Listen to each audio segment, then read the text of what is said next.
First contact. The celestial Voyager drifted silently through the void, its crystalline sensors probing the darkness of unexplored space. Captain Zara Valen stood at her command station, her iridescent scales reflecting the soft blue glow of the bridge displays. After 3 cycles of exploration in this sector, they had found nothing but empty systems and dead worlds. "Captain, anomalous readings detected in Sector 7," announced First Observer Kex, his secondary eyes focusing intently on his display while his primary set remained fixed on the starfield ahead. Zira moved gracefully to his station, her ceremonial robes floating in the ship's low gravity. Analysis.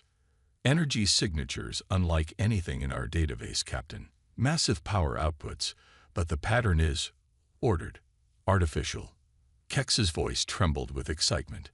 Multiple sources, moving in formation. Show me. The main view screen shifted, displaying a thermal map of nearby space. Dozens of heat signatures moved with precise coordination, their energy outputs dwarfing anything the celestial Voyager could produce. At their center, a single massive signature blazed like a small star. "By the first light," whispered Zira. In her 3 centuries of exploration, she had never seen such power. "Distance. 2 light minutes in closing," replied Kex. "They appear to be on an intersecting course." "Impossible. They couldn't know we're here. We're running silent." Zira's protective membranes flickered across her eyes. "Unless, Captain, their sensors, they're active scanning us." Lieutenant Mira called out from the defense station, her tendrils writhing with anxiety. "Our stealth systems can't compensate. They've already mapped our entire hull structure." Zira felt a chill run through her body. The celestial Voyager represented the pinnacle of Confederation stealth technology. Nothing should have been able to detect them at this range, let alone scan through their defenses. "Open channels, all frequencies," Zira ordered. "If they can see us, we might as well introduce ourselves." Before her communications officer could comply, every display on the bridge lit up with an incoming transmission. The unknown vessels had beaten them to it. A figure appeared on the main screen, and Zira had to stop herself from stepping back. The alien was bipedal, with dark skin and no scales or protective membranes. It wore a crisp uniform adorned with mysterious symbols. "Greetings, Celestial Voyager. I am Admiral Chen of the United Earth Space Force. You've entered human-controlled space. While we welcome peaceful contact, I must ask your intentions in this sector." The universal translator took a moment to process the words, but Zira was more focused on what she saw in the background. The bridge behind the human admiral was massive, with dozens of crew members working at stations that seemed to blend seamlessly with their operators. The level of technology on display was staggering. "I am Captain Zira Valen of the Confederation exploration vessel Celestial Voyager. We are peaceful explorers, cataloging this sector of space. We had no knowledge this region was claimed." She paused, choosing her next words carefully. "Your vessels. They are impressive." Admiral Chen's expression remained neutral, but Zira thought she detected something like pride in those alien eyes. "Thank you, Captain. The UES Hyperion and her battle group represent humanity's commitment to space exploration and defense. Perhaps you'd like to come aboard. We could discuss your mission in person." Zira exchanged glances with her senior staff. The invitation was both an opportunity and a test. These humans had already demonstrated technological superiority. Their sensors had cut through Confederation stealth systems like they weren't even there. If they meant harm, declining wouldn't help. "We would be honored, Admiral.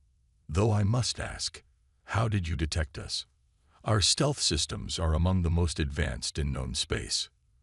For the first time, Admiral Chen smiled. "Let's just say humanity has learned to be very thorough in watching our borders, Captain. Recent history has taught us the value of vigilance. We'll transmit docking coordinates to your helm. Welcome to human space." As the transmission ended, Zira turned to her crew. "Thoughts?" "Their ships are warships, Captain," said Lieutenant Mira. The energy readings, the formation, the sensor capabilities, they're built for combat. But why would they need such power out here in the void? Perhaps we should ask them, replied Zira, watching as the massive human vessels drew closer.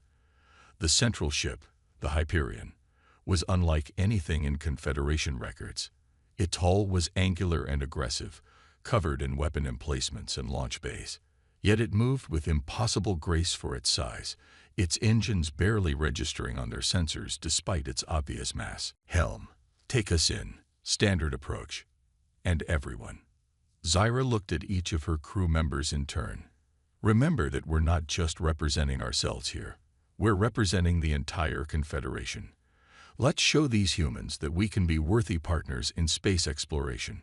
As the celestial Voyager began its approach to the human battle group, Zira couldn't shake the feeling that this encounter would change the course of galactic history. She just hoped it would be for the better. The humans had built a fleet that could likely challenge the entire Confederation Navy. The question was, what had driven them to create such powerful weapons of war? And more importantly, what would they do with that power? She would soon find out. Beneath the surface, the docking bay of the UES Hyperion swallowed the celestial Voyager whole. Captain Zira watched through the viewport as her ship, once considered large by Confederation standards, settled into a berth that could have held 3 vessels its size. The scale of everything human-made continued to astound her. Atmosphere readings are compatible, reported Lieutenant Mira. They've matched our environmental requirements perfectly. Remarkable, muttered Kex. They analyzed our biology and adjusted their systems in minutes. The diplomatic party assembled near the airlock. Zira, her science officer Kex, security chief Mira, and their xenobiologist Dr. Tala. As the airlock cycled, Zira noticed her crew's nervous movements.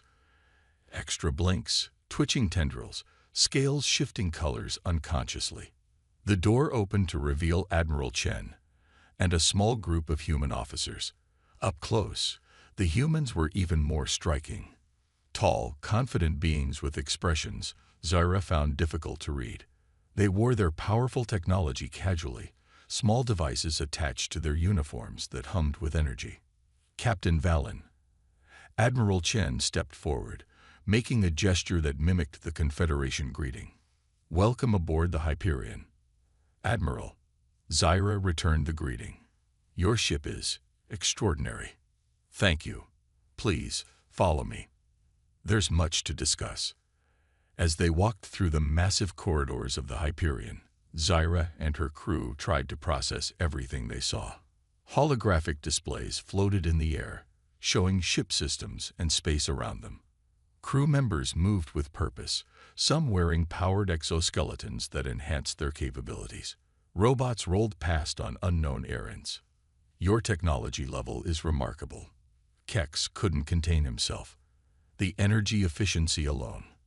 We've had to advance quickly, Admiral Chen replied, leading them into a large conference room with a view of space. Necessity is a powerful motivator. Once seated, Zira noticed something odd about the room. Despite its size and luxury, it was designed for defense. Hidden shield generators, multiple exits, and what she suspected were weapons behind the walls. These humans built everything with security in mind. You're wondering about our military capabilities, Admiral Chen said, reading her expression. Why we need such powerful ships so far from Earth. The thought had crossed my mind, Zira admitted. The Confederation has explored much of this galaxy, but we've never encountered ships like yours.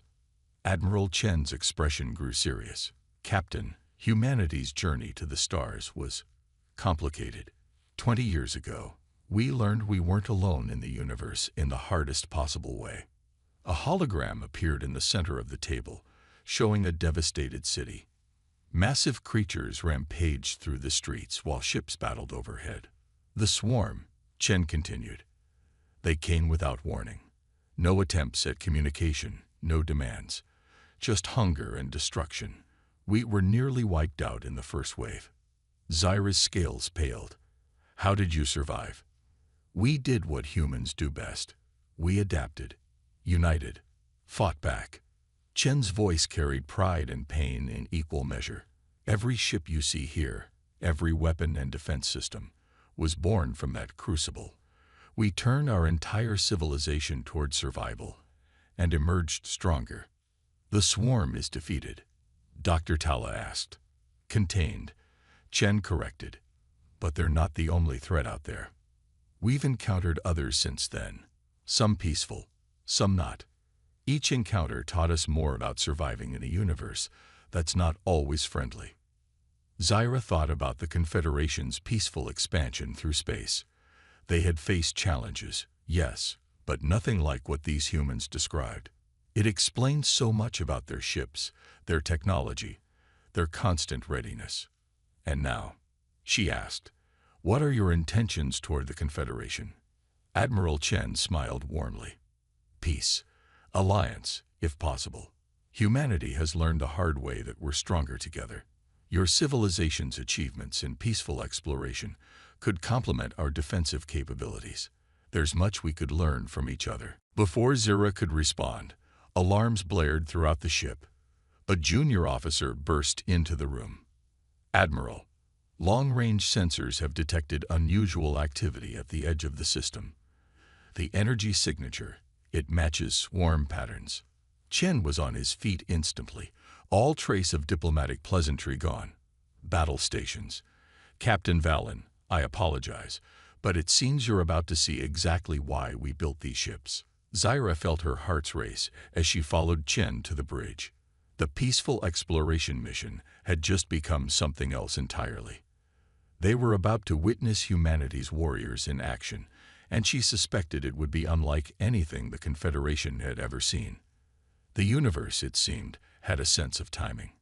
Hidden threats. The bridge of the UES Hyperion erupted into controlled chaos. Officers moved with practiced precision, while holographic displays filled the air with tactical data. Captain Zyra and her team stood back, watching the humans transform from diplomats to warriors in seconds. Multiple contacts, bearing 037, called out the sensor officer. Energy signatures consistent with swarm bioships. Count is 17 vessels, including one Queen class. Admiral Chen's face hardened. Battle group, assume formation Delta. Power up all defensive systems. Launch fighter squadrons. Zyra watched in amazement as the massive human fleet moved like a single organism. Smaller ships took up protective positions around the Hyperion, while fighters streamed from launch bays like angry insects. The swarm, Kex whispered, his scientific curiosity overwhelming his fear.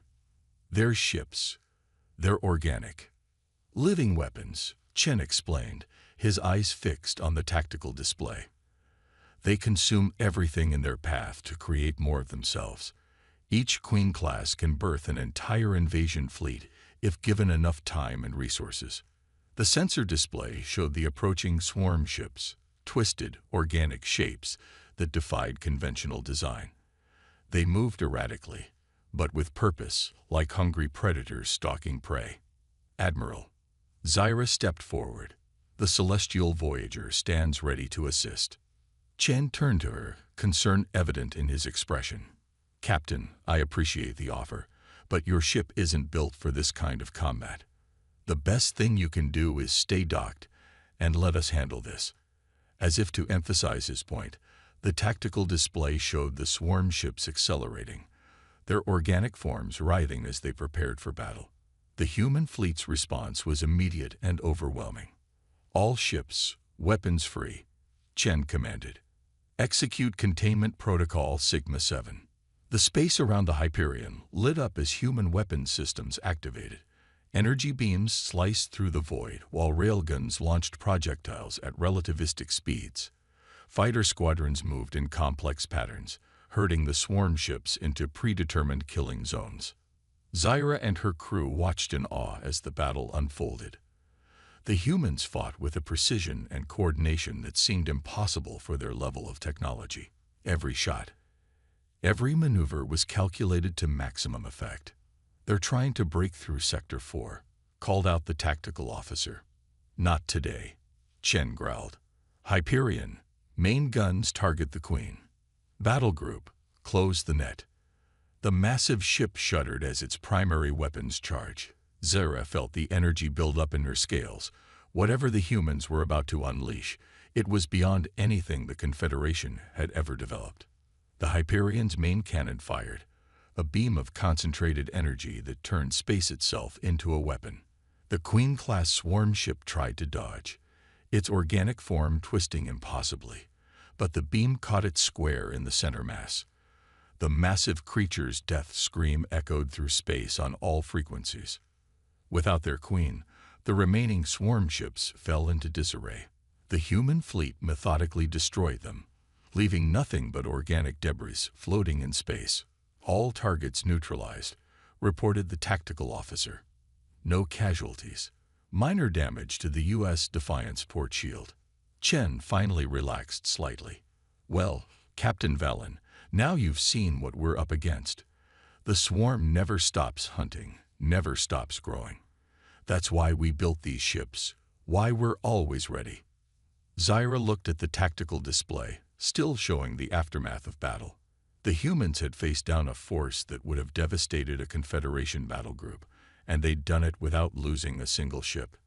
Admiral, she said slowly, I believe the Confederation's council needs to know about this threat, and about humanity's capabilities.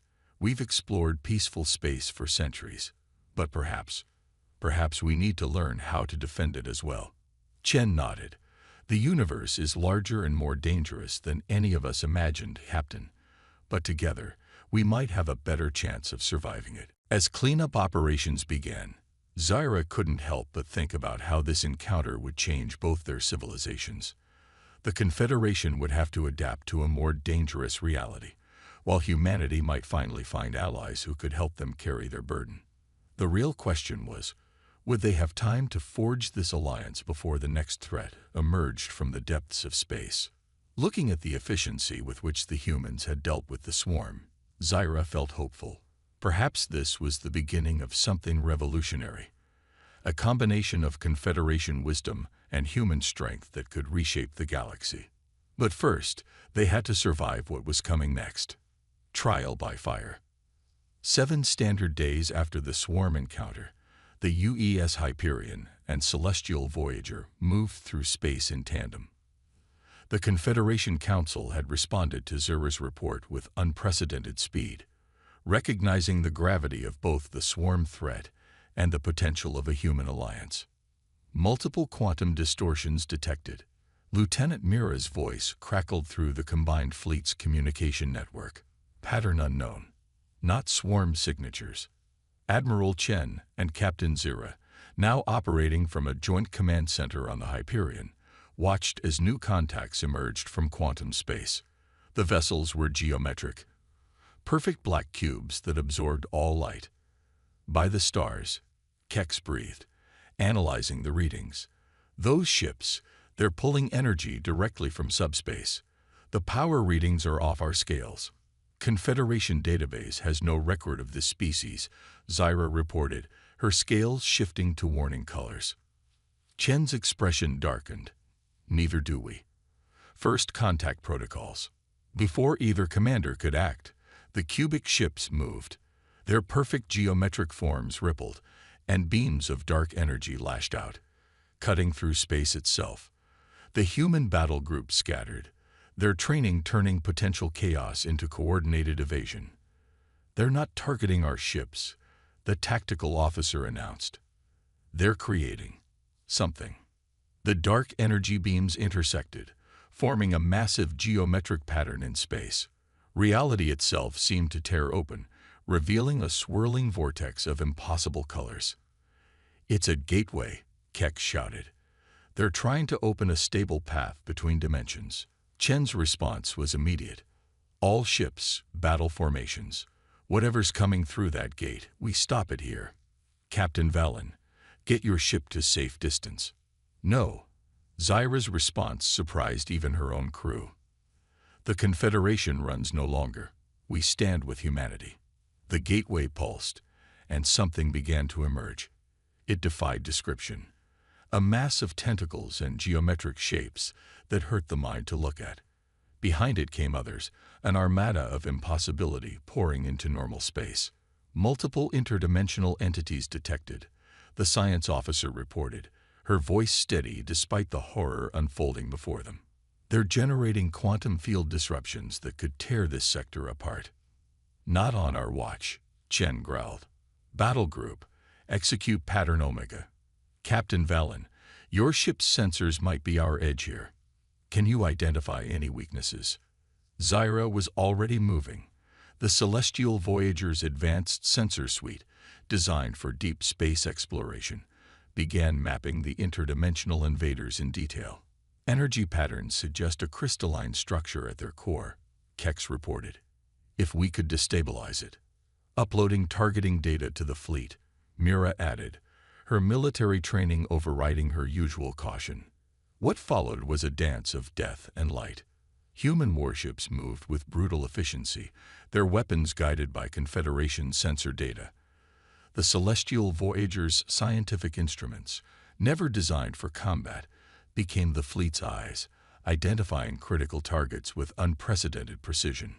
The Q ships responded with weapons that bent space itself, but the human vessel's shields, enhanced by hastily adapted Confederation frequency modulation, held firm.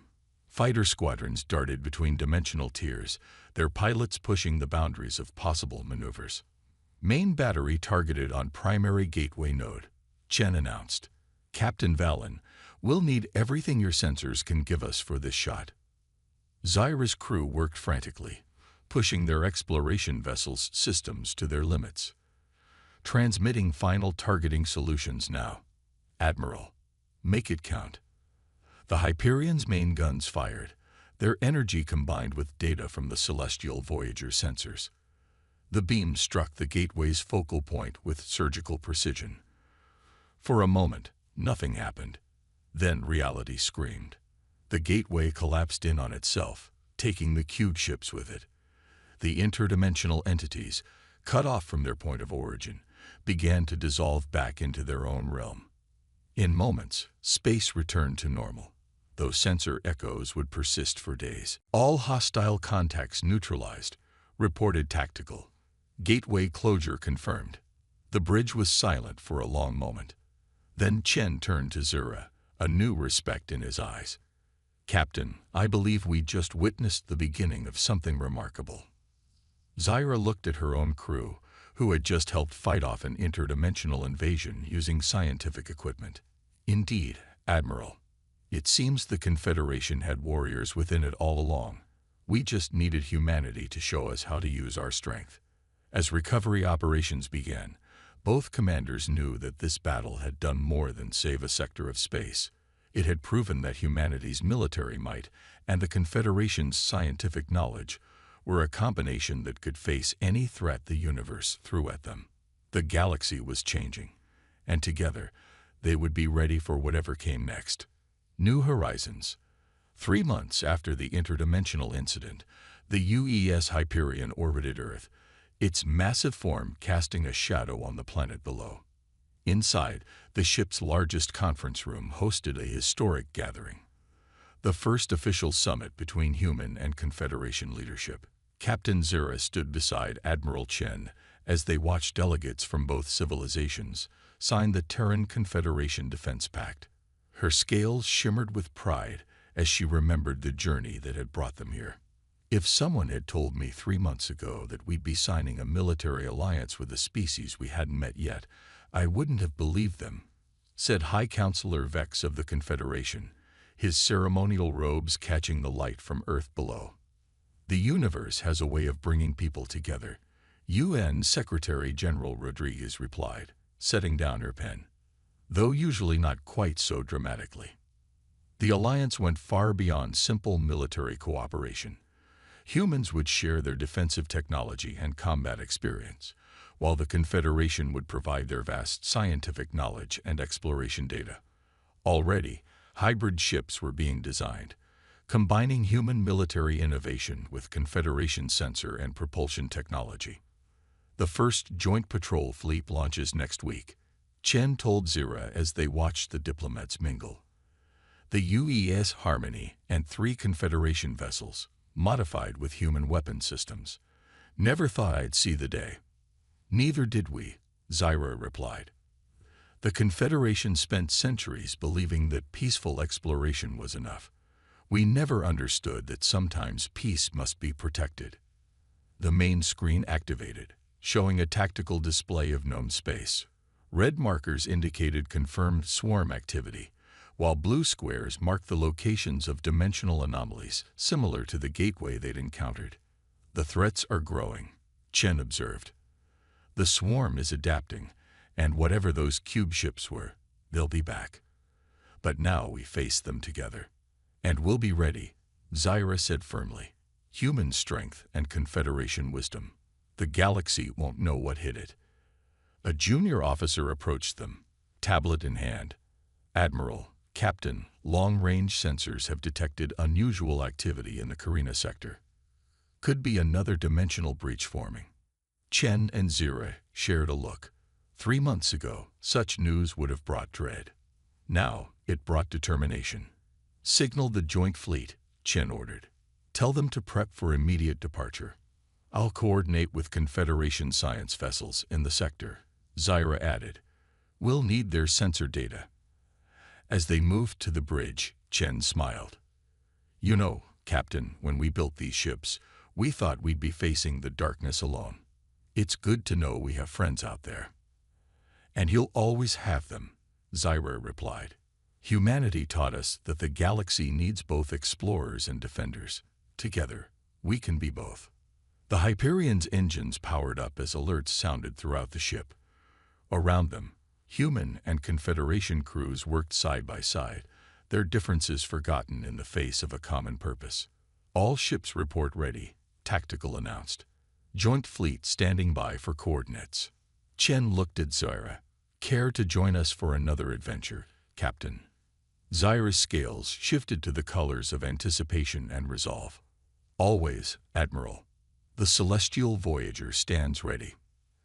As the combined fleet prepared to jump into quantum space, both commanders knew that this was just the beginning. Humanity had found its place in the galaxy not just as warriors, but as teachers and allies. The Confederation had discovered its inner strength, learning that exploration sometimes required courage of a different kind. Together, they would face whatever mysteries and dangers the universe held, and they would prevail. All ships, quantum jump in 3, 2, 1. The fleet vanished into quantum space, leaving Earth behind. But they carried with them something new. The promise of a future where no civilization would have to face the darkness alone. The galaxy would never be the same. And that was exactly what both humanity and the Confederation were counting on.